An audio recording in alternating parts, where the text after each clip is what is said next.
Hello, everyone. Thank you for joining us for today's CITI program webinar. Today's topic is Research with Native American Communities, Important Considerations when Applying Federal Regulations, and it will be presented by Cynthia Pearson. This webinar will be recorded, and the recording will be available on the CITI program website. Now, let me tell you about today's presenter, Dr. Cynthia Pearson. Dr. Pearson is a professor in the School of Social Work, adjunct professor for American Indian Studies, and serves as the Director of Research for the Indigenous Wellness Research Institute at the University of Washington. Dr. Pearson has conducted over 40 federally funded epidemiological studies, clinical trials, and program evaluations with American Indian and Alaska Native rural and urban communities. As an extension of this work and in collaboration with 30 Indigenous scholars, community leaders, IRB administrators, and ethicists, Dr. Pearson led a national effort to interpret the Code of Federal Regulations, 45 CFR 46, from an Indigenous perspective, producing our ethics, a validated human subject training curriculum for research with Native communities. And now, it's my pleasure to pass the mic to Cynthia. Oh, thank you very much. So the learning objectives today are to describe how tribal sovereignty affects the application of the Common Rule, define the 3 principles of the Belmont Report from an Indigenous perspective, and apply the underlying tenets of the Common Rule at a community level. This includes understanding individual versus group harms and issues of privacy and confidentiality. We'll look at the definition of vulnerable groups and population, as well as identify some essential tools that facilitate the conduct of ethical research with American Indians and Alaska Native communities. So first, I would begin with an overview of tribal research, sovereignty, and federal regulations. During this presentation, for the purpose of today's discussion, when you see the term AIAN, so this next set of slides, I'm going to talk a little bit, and this is a very brief summary of the Belmont Principles from an Indigenous perspective. So here we understand that the Belmont Principles have 3 principles. It's beneficence, respect, and justice. From an Indigenous perspective, it's that these principles must be enveloped in established trust and an established partnership. Another issue to think about is individual autonomy versus tribal authority. So research activities that take place on tribal land needs tribal approval. So the same way, if I'm going to go to work in Mozambique or in China, I just don't show up on their lands and start conducting research on with their people without seeking some kind of approval, either from their center of disease or similar to a CDC or some other tribe or government entity. So this is the same when you enter tribal lands. Remember, a lot of these tribal communities have sovereign status. That means it's the same as if you go to any other country.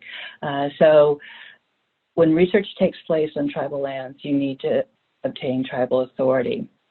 When research takes place off of tribal lands, and let's say it's a national study that's taken place in the recruiting participants to engage in a research project, and if a Native person sees this research project and they want to participate, they have the right to do that without having to seek their tribal approval.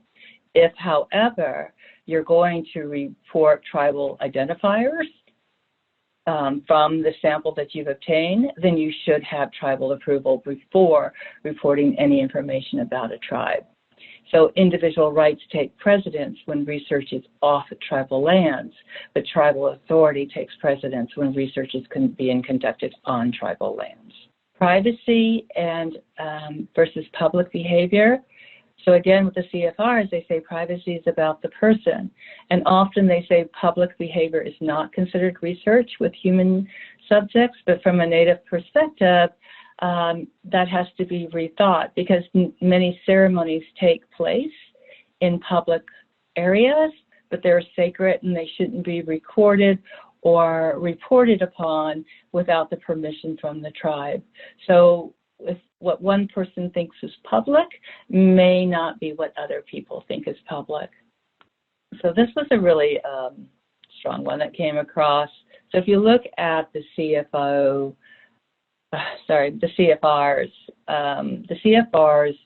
define vulnerability as individuals or groups that are vulnerable to coercion or undue influence, such as children and prisoners or individuals with impaired decision-making capabilities or economically disadvantaged. So Native Americans or American Indians and Alaska Natives are not a vulnerable population. It's a situation that some natives are placed in that creates vulnerabilities to research. So I, as a white academic, could be in a vulnerable population or in a vulnerable group if, however, I was had a health issue for which there was no cure for, none whatsoever. And I was approached with this research project that said, you know, we think this is very promising and we think that this could address your issues or cure you. I would be very vulnerable to that research situation because I would feel there would be no other options.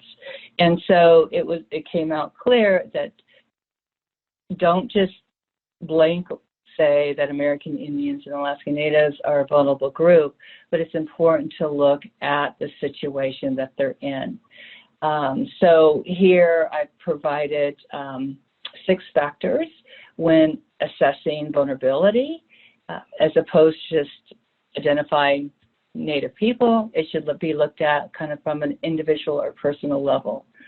Do they have the cognitive ability, or is that deficit creating that vulnerability? The first question we received is, what resources are available to help a person not from Native American community to provide an insider's point of view?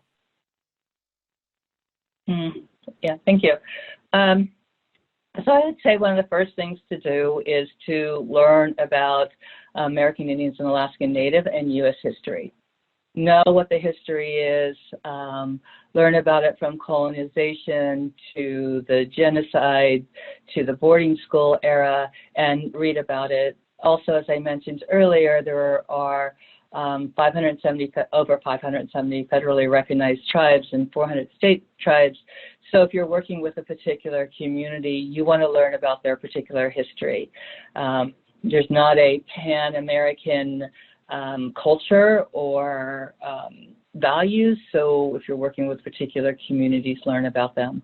There's also some good work out there. Google is a great resource, honestly, but there's also work by Dr. Bonnie Duran and Nina Wallerston on community-based participatory research that really speaks to how do we work with and engage Native communities in research.